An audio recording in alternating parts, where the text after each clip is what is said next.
Not so long ago, mere mention of the deliberate murder of white South Africans, country folk and commercial farmers in particular, was deemed racist.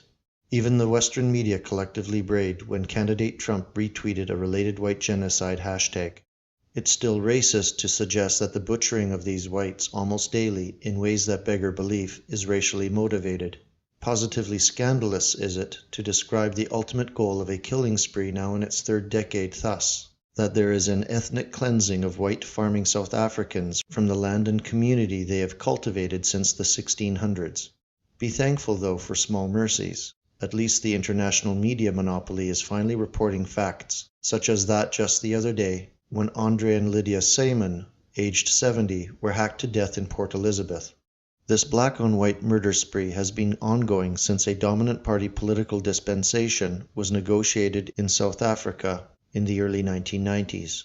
But while the criminal evidence is at last out in the open, the motive for these hate crimes is only mumbled about for fear of offending the murderers. For in South Africa, we find a criminal class, born into freedom after 1994, that burns with white-hot hatred for Afrikaner South Africans. But why? The South African state's stout indifference to the plight of whites does not exist in a void. Witness the steady anti-white venom the dominant party Cobra head, the ANC, spits out.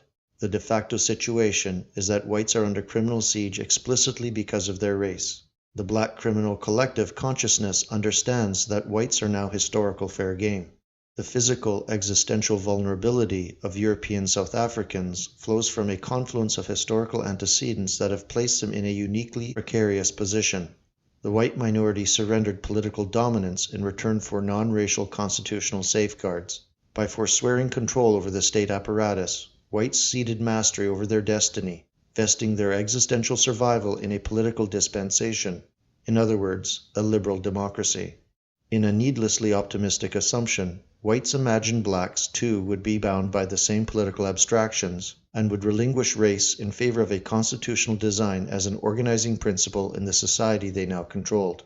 Having surrendered without defeat for a tepid peace, Europeans are, moreover, particularly and uniquely vulnerable within this political dispensation because of their history on the continent.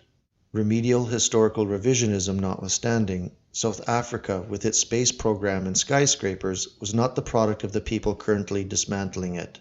Rather, it was the creation of British and Dutch settlers and their descendants. For what they've achieved and acquired, and for the original sins of apartheid in South Africa or slavery in America, whites are the objects of envy and racial enmity. The observations of liberal African-American journalist Keith Richburg are particularly pertinent here, for he believes that on the Dark Continent, tribal allegiance trumps political persuasion and envy carries the day. He cites the fate of the Tutsi, an alien, Nilotic African people who formed a minority in Rwanda and Burundi, among the Hutu, who were a Bantu-speaking people. The Hutu always resented the tall, imposing, attractive Tutsis who had dominated them on and off since the 15th century. When the Hutus finally picked up machetes to slash to bits nearly 1 million of their Tutsi neighbors in the 1994 Rwandan genocide, contends Richburg, slashing at their own perceived ugliness as if destroying this thing of beauty, this thing that they could never really attain, they removed it from the earth forever. Is this impulse alive in the savagery inflicted on the European settlers of South Africa? Who can say for sure? This much we know. Empowering political majorities in Africa has helped, not hindered, the propensity of hostile masses to exact revenge on helpless minorities. By comparison, it would be a very grave mistake to believe that non-white groups flowing into the West will also relinquish their racial and tribal unifying principles in favor of those which have governed our civilization for 2 millennia. And this, if anything, should be the primary takeaway from our presentation.